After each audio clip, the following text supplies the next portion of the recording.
ଆଜି ଆମେ ଓମ୍ସ ଲ ପଢ଼ିବା ଦଶମ ଶ୍ରେଣୀର ଗୋଟେ ଇମ୍ପୋର୍ଟାଣ୍ଟ ଲ ବିଜ୍ଞାନ ବହିରେ ଅଛି ଓମ୍ସ ଲ। ୟା ଉପରେ ବହୁତ କ୍ୱେଶ୍ଚନ୍ ବି ଆସେ। ତ ଓମ୍ସ ଲ ଆମକୁ କ'ଣ କହୁଛି ନା, ଧରାଯାଉ ଗୋଟେ କଣ୍ଡକ୍ଟର ଅଛି, ଯେକୌଣସି ଗୋଟେ କଣ୍ଡକ୍ଟର ଅଛି, ସେ କଣ୍ଡକ୍ଟରକୁ ଯଦି ମୁଁ ଭୋଲ୍ଟେଜ୍ ଦେବି, ତା ଏକ୍ରସ୍ରେ ଭୋଲ୍ଟେଜ୍ ଯଦି ମୁଁ ଦେବି, ଦ୍ୟାଟ୍ ଇଜ୍ ଭି, ଯଦି ଭୋଲ୍ଟେଜ୍ ଦେଲି, ତା ଭିତରେ କରେଣ୍ଟ ଫ୍ଲୋ, ଯଦି କରେଣ୍ଟ ଫ୍ଲୋ ହେଲା ତାହେଲେ ଯଦି ମୁଁ ଭୋଲ୍ଟେଜ୍କୁ ବଢ଼େଇବି ତାହେଲେ କରେଣ୍ଟ ମଧ୍ୟ ବଢ଼ିବ, ଆଉ ଯଦି ଭୋଲ୍ଟେଜ୍କୁ କମେଇବି କରେଣ୍ଟ ମଧ୍ୟ କମିବ।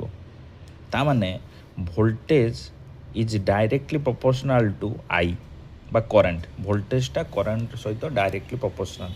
ତ ସେଥିପାଇଁ ଓମ୍ସ ଲ କହୁଛି ଯେ ohms law state that the electric current flowing through a conductor is directly proportional to the voltage across it, assuming the temperature constant. Temperature constant କିମ୍ବା ରେଜିଷ୍ଟାନ୍ସ କନଷ୍ଟାଣ୍ଟ ଥିବ।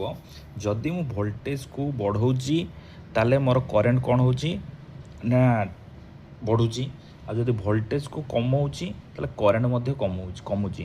ତ ଏଇଟା ୟା ମାନେ କ'ଣ ନା, voltage is directly proportional to the I ବା current. ତ ଯଦି ମୁଁ ଏଇ କନଷ୍ଟାଣ୍ଟ ପ୍ରପୋର୍ସନାଲ୍ଟାକୁ ଉଠେଇଲି ତାହେଲେ ମୋତେ କନଷ୍ଟାଣ୍ଟ ରଖିବାକୁ ପଡ଼ିବ। ତାହେଲେ V is equal to I R ବା ଆର୍ ଆଇ, ଯାହା ବି ହଉ।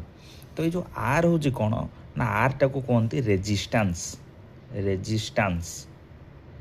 ତ ରେଜିଷ୍ଟାନ୍ସ କ'ଣ ନା, ୟା ଭିତରେ ଯେଉଁ ଗୁଣା ଇଲେକ୍ଟ୍ରନ୍ ଗୁଡ଼ା ମୁଭ୍ ହେବ କଣ୍ଡକ୍ଟର ଥ୍ରୋରେ, ତ ତାଙ୍କ ଭିତରେ କଲିଜନ୍ ହେବ, ମାନେ ତାଙ୍କ ଭିତରେ ତା ଭିତରେ ବାଡ଼େଇ ହେବ ଇଲେକ୍ଟ୍ରନ୍ ଗୁଡ଼ା। ଆଉ ଯଦି ବାଡ଼େଇ ହେଲେ ତାଙ୍କର ଭେଲୋସିଟି ଲସ୍ ହେବ। ଯଦି ଭେଲୋସିଟି ଲସ୍ ହେଲା ତାମାନେ ତା'ର ରେଜିଷ୍ଟାନ୍ସ ହେଉଛି କ'ଣ, କମିବ। ଗୋଟେ କଣ୍ଡକ୍ଟରରେ ଯଦି ବେଶୀ ଇଲେକ୍ଟ୍ରନ୍ କଲିଜନ୍ ହେଲା ତାହେଲେ ରେଜିଷ୍ଟାନ୍ସ କମିଯିବ, ଆଉ ଯଦି କମ୍ ଇଲେକ୍ଟ୍ରନ୍ ତା ଭିତରେ କଲିଜନ୍ ହେଲା ତାହେଲେ ରେଜିଷ୍ଟାନ୍ସ କମିଯିବ, ରେଜିଷ୍ଟାନ୍ସ କମ୍ ହେବ। ଯଦି ରେଜିଷ୍ଟାନ୍ସ କମ୍ ହେଲା ତାହେଲେ ଭଲ, ଆଉ ଯଦି ରେଜିଷ୍ଟାନ୍ସ ବଢ଼ିଗଲା ତାହେଲେ ହେଉଛି କ'ଣ ମାନେ ଆମର କରେଣ୍ଟ ବି କମିଯିବ। ତ ସେଥିପାଇଁ ଏଟାକୁ ଆମେ ଲେଖିପାରିବା, ଏଥିରୁ ତିନିଟା ଫର୍ମୁଲା ବାହାରିବ। V is equal to I R ଗୋଟେ ଫର୍ମୁଲା। ଯଦି ଭି ମାଗିଛି, ମୁଁ ଧର ଭି କହିଛି ବାହାର କରିବା ପାଇଁ, ତାହେଲେ ମୋତେ ଆଇ ଗିଭେନ୍ ଥିବ ଆଉ ଆର୍ ଗିଭେନ୍ ଥିବ। ଯଦି ମୋତେ V is equal to I R ଅଛି, ଆଉ କ'ଣ ଅଛି, ଆଉ କ'ଣ ଫର୍ମୁଲା ଏଥିରୁ ବାହାରି ପାରିବ ନା, ଆଉ ଅଲଗା ଫର୍ମୁଲା ତିନିଟା ବାହାରି ପାରିବ। କ'ଣ ନା, ଧରାଯାଉ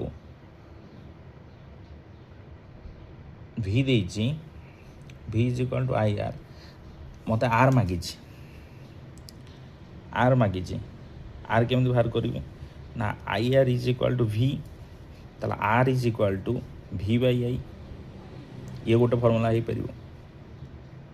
ଆଚ୍ଛା, ପୁଣି ଧର କରେଣ୍ଟ ମାଗିଛି, କ'ଣ କରିବି, କରେଣ୍ଟ ବାହାର କରତେ କରିବି, ତାହେଲେ ଆଇ ମାଗିଛି, ତାହେଲେ ମୁଁ ବାହାର କରିବି କେମିତି ନା, ଭି ବାଇ ଆର୍।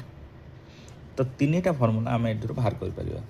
ଯଦି କ୍ୱେଶ୍ଚନ୍ ପଡ଼େ ଭି ଦେଇଥିବ, ଆଇ ଆର୍ ଦେଇଥିବ, ଭି ମାଗିଥିବ, କିମ୍ବା ଆଇ ବାହାର କରିତେ ଦେଇଥିବ, ଭି ଆର୍ ଦେଇଥିବ ଗିଭେନ୍ ଡାଟା, କିମ୍ବା ଆର୍ ବାହାର କରିତେ ଦେଇଥିବ, ଭି ଆଉ ଆଇ ଭ୍ୟାଲୁ ଦେଇଥିବ, ତ ଏହାକୁ କୁହାଯାଏ ଓମ୍ସ ଲ।